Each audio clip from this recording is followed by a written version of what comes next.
Pemirsa, jangan pernah mengabaikan perundungan terhadap anak karena dampak psikologis terhadap korban ini bisa berakibat fatal.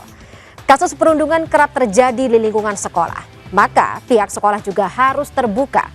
Namun faktanya pihak sekolah seringkali menutup kasus perundungan hanya demi nama baik sekolah.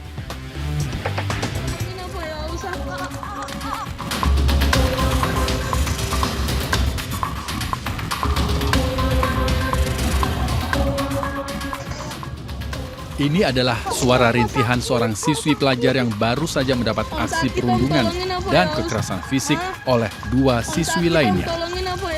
Ketakutan memuncak hingga korban menghubungi orang tua melalui telepon genggam untuk meminta segera dijemput. Ma, jemputin apa Ma? Di Albas. Anterin gitu. Aksi pelaku semakin ganas kepada korban, bahkan seorang teman pelaku merekam aksi kekerasan ini.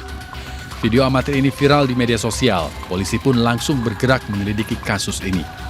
Pelaku perundungan merupakan siswi salah satu SMP di kawasan Bojonggede, Kabupaten Bogor, Jawa Barat. Polisi langsung melakukan pemeriksaan terhadap pelaku, saksi, korban, orang tua, dan juga pihak sekolah. Para pelaku merupakan anak di bawah umur, sehingga harus didampingi orang tua, penasihat hukum, dan psikolog dalam pemeriksaan. Para pihak ini adalah anak di bawah umur, tentunya ada pendampingan dari orang tua, kemudian penasihat hukum, dan juga dari berbagai macam dari psikolog. Perundungan pada anak tak bisa lagi dipandang sebelah mata. Baik korban dan pelaku harus mendapatkan pendampingan psikologis. Hukum juga harus diberikan untuk memberikan efek jera. Jemputin apa Ma? Seorang siswa kelas 8 di sebuah madrasah Tsanawiyah Negeri di Kabupaten Semarang, Jawa Tengah mengalami luka bakar serius di bagian lengan dan dada setelah ditempel setrika panas oleh temannya. Korban berusia 14 tahun, siswa kelas 8. Menurut wakil kepala sekolah, penganiayaan bermula saat korban dan pelaku tengah sholat maghrib di sekolah. Pelaku yang telah selesai lebih dahulu mencoba bersalaman dengan korban, namun tidak direspon karena korban belum menyelesaikan sholatnya. Rupanya salah paham tersebut berlanjut hingga ke dalam kamar. Tak disangka pelaku tiba-tiba menempelkan setrika panas ke tubuh korban sebanyak 3 kali. Pelaku juga sempat mengancam korban dan teman lainnya yang melihat langsung kejadian tersebut jika mengadu kepada guru. Korban pun langsung dilarikan ke rumah sakit terdekat. Betul, disetrika. Berapa kali itu Pak? Menurut pengamatan dan juga pengakuan korban dan juga pelaku, itu ada 3 titik.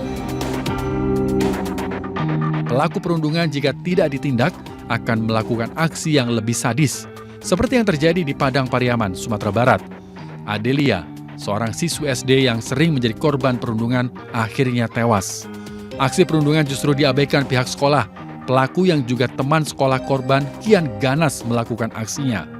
Diduga pelaku menyiram bensin ke tubuh korban hingga terbakar. Korban menghembuskan nafas terakhir saat dirawat di rumah sakit. Ternyata dia sering dibully sama anak yang sama yang melakukan penyiraman terhadap dia itu. Sering dia dibully seperti ditendang, ditonjok, digempleng kepalanya. Dia sering kayak gitu, cuman dia nggak berani cerita sama orang tua dan kakak-kakaknya. Tapi setelah kejadian itu baru dia cerita. Dan dia pun pernah ngomong sama salah satu gurunya, ngadu gitu kan, anak ini sering nakal sama dia. Cuman respon gurunya, kamu kan anak perempuan, kenapa kamu main sama anak laki-laki? Kalau perempuan main sama perempuan, laki-laki sama laki-laki. Itu kan seharusnya bukan jawaban. Kalau di sekolah tuh kita kan sifatnya main sama siapa aja kan terserah. Informasi adanya perundungan kami konfirmasi ke pihak sekolah. Kepada tim Sergap, sekolah membantah Adelia merupakan korban perundungan. Kalau memang ada dibully, tentu kami wali kelas itu tahu, ada laporan sama kami kepala sekolah. Jadi kalau ada pun misalnya ada masalah di sekolah, kami panggil orang tuanya, pasti kami selesaikan. Tapi yang ini tidak ada dibully. Maraknya aksi perundungan di kalangan sekolah harus menjadi perhatian. Para orang tua harus mengetahui betul bagaimana ciri anak yang sudah menjadi korban perundungan. Ciri-cirinya yang biasanya terjadi adalah anak tersebut mulai berubah moodnya gitu ya, dari yang tadinya positif jadi lebih banyak negatif. Punya kecenderungan menarik diri dari lingkungan. Kadang-kadang disertai dengan masalah fisik. Jadi ada psikosomatisnya. Karena kan dia nahan perasaan, nahan ematis. Jadi psikosomatis itu penyakit fisik yang timbul karena penyebab dari psikis atau psikologis. Dan bentuknya umum kayak sakit mah, nanti dia asam lambungnya naik, nanti dia mengeluh suka pusing. Selain anak, orang tua korban perundungan juga memiliki beban moral. Baik ayah atau ibu korban bully harus dapat bekerja keras membangun kembali mental anak. Tak mudah dan membutuhkan waktu yang panjang. Lantas bagaimana caranya? Lakukanlah hal-hal yang memang bisa membuat anak kita mentalnya membaik dengan mereka rasanya percaya lagi sama kemampuan mereka. Fokuskan pada hal-hal yang anak-anak kita positif. Jadi misalnya dia punya prestasi yang baik sebetulnya, oke, di situ. Dia jago gambar, ya di situ. Dia jago main musik, yang itu kita support. Jadi membantu anak, membuat dia punya ingatan yang seimbang antara kejadian-kejadian tidak menyenangkan dengan kejadian-kejadian yang menyenangkan dalam hidupnya. Memberantas perundungan harus dimulai dari lingkungan sekitar kita. Jangan pernah abai terhadap aksi perundungan. Pihak sekolah juga harus terbuka jika terjadi perundungan, bukan malah menutup kasus perundungan hanya demi nama baik sekolah. Tim Liputan Sergap Investigasi melaporkan. Perundungan bukan hanya berdampak pada anak, tapi juga orang tua korban.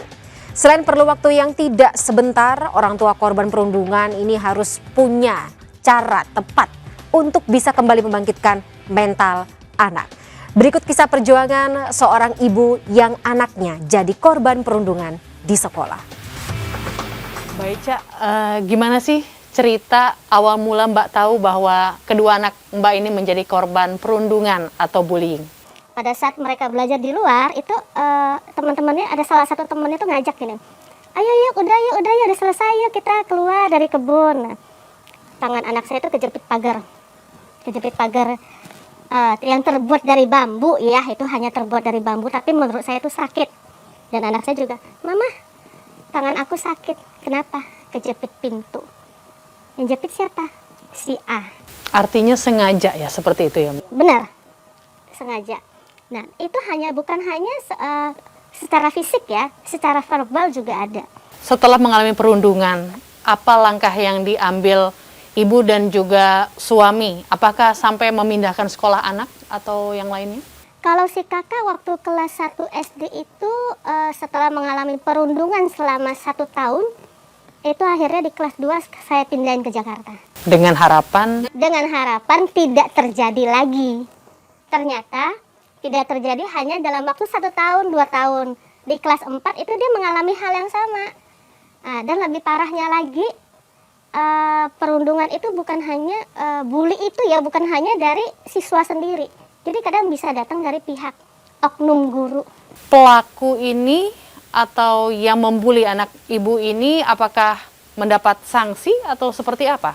Kalau sejauh ini sih tidak ada sanksi ya. Kalau untuk anak-anak, untuk anak SD itu tidak ada sanksi, Mbak. Karena menurut guru namanya anak-anak dan mereka hanya bercanda. Apa saja bentuk bullying yang diterima kedua anak ibu semasa sekolah di sekolah dasar? Verbal ya, yang jelas tuh. Yang kedua itu ya mereka itu tangan kejepit. Lagi main olahraga itu didorong. Dengan alasan nggak sengaja. Itu untuk tingkat SD. Nah kalau di tingkat SMP juga bullyingnya melebihi dari tingkat SD. Dan itu dialami juga oleh anak ibu? Dan itu dialami oleh si adik. Seperti apa ceritanya? Jadi ada salah satu temannya merasa kehilangan handphone di kelas. Dan dilakukan penggeledahan 2 kali. Dengan posisi ada wali kelas di kelas. Pada saat digeledah, itu tidak ditemukan HP. Tapi begitu si adik masuk, buka tas, itu HP jatuh dari tasnya. Dan si adik kaget, loh kok bisa ada di tas saya? Tadi kan nggak ada, begitu digeledah itu tidak ada. Kenapa nih kok bisa ada? Dan muncullah itu ada omongan dari salah satu temannya, ketua kelas kok mencuri. Itu yang buat mental anak saya down sekali gitu. Dan pulang dia itu tidak bercerita, cuma sampai rumah dia uring-uringan. Saya tanya kenapa, baru dia bercerita semuanya. Besoknya saya langsung ke sekolah menghadap ke wali kelas. Saya tanya, Pak, ada kejadian seperti ini gitu. Oh iya ada Bu, tapi itu sudah kita anggap selesai. Itu menurut Bapak selesai, menurut saya tidak selesai. Karena tidak ditemukan pelakunya siapa yang memasukkan HP itu ke tas anak saya. Karena nanti image anak saya itu di angkatan itu adalah dia seorang pencuri. Saya nggak mau. Lalu bagaimana sih sebenarnya peran ayah dan ibu ketika anaknya mengalami perundungan? Sebenarnya kalau kita melihat perubahan anak kita ya, kan kita tahu ya anak kita biasanya yang ceria, yang banyak ngobrol atau apa aktif gitu. Kalau dia tiba-tiba pulang dengan marah-marah, emosinya nggak stabil, itu kita harus banyak nanya gitu loh, ada apa. Intinya sih komunikasi.